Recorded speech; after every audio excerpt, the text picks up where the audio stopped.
We're in Rome, and while you're here, you asked to meet with the Pope, but that was turned down. Why? That please ask the Vatican sort of administration. Well, the Vatican says that it's a delicate situation with China, and for obvious reasons. How do you interpret this obvious reasons? This is okay. This all quite often happen. That's okay. Do you know what it means? I mean, what does obvious reasons mean? Absolutely, China, of course, great nation. Now, economically, also, you see, very important.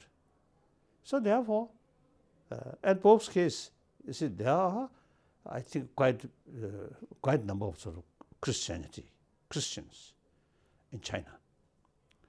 Like his recent visit Korea, although Buddhist country, but large number of Christians there. I think his administration, thinking Pope sort of visit China, maybe. Pro-democracy demonstrations have now ended in Hong Kong. British MPs on a fact-finding mission were recently denied visas. This has caused outrage. Should Britain be taking a tougher stance on China? China, you see, economically very much want to join mainstream of the world economy. This is where they are right. We should most welcome. At the same time, free world have moral responsibility to bring China in mainstream of democracy for China's own interest. Chinese people also want that, particularly Chinese intellectuals want that. So therefore, I think the whole world, the future destination is freedom, democracy. I think the free world have certain responsibility, you see, to stand firm, democracy, rule of law, and free press or free information, these things. But are you disappointed that countries like Britain didn't take a tougher sort of stance and speak up against China, in the time of protest when these students were seeking democracy? Some my friend, Englishman, my friend, you see, they say the British government, their pocket more or less empty. So they very much they bought closely with China for money reason. That also realistic.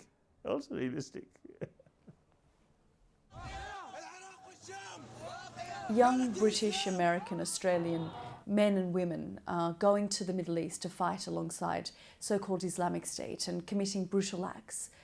Are they now beyond redemption?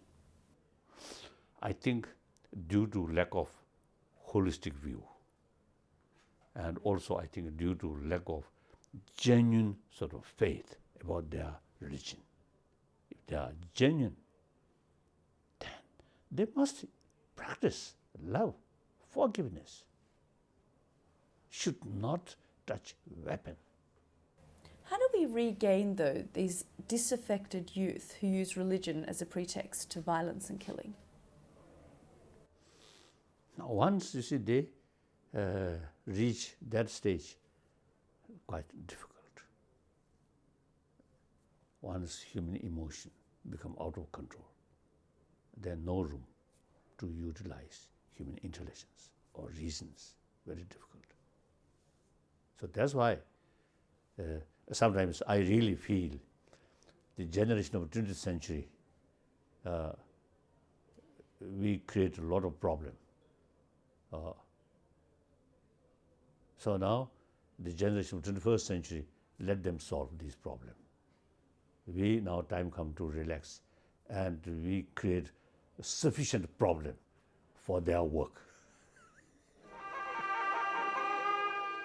You said that you would potentially be the last Dalai Lama, so there won't be a 15th Dalai Lama? That depends on the circumstances. The very institution of Dalai Lama should continue or not up to Tibetan people. You see, my death may not come within next year or 2 years. I think my death may come after, 15, 20 years.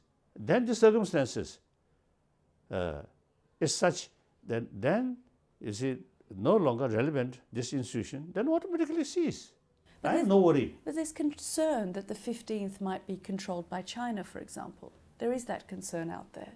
That I think because of the political matter, Dalai Lama institution have the head of the political sort of responsibility. Now that's no longer there.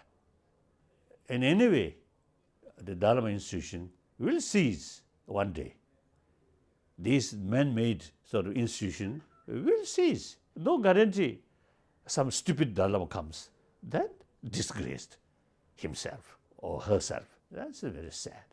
So much better the century-old tradition cease at the time of quite popular Dalai Lama.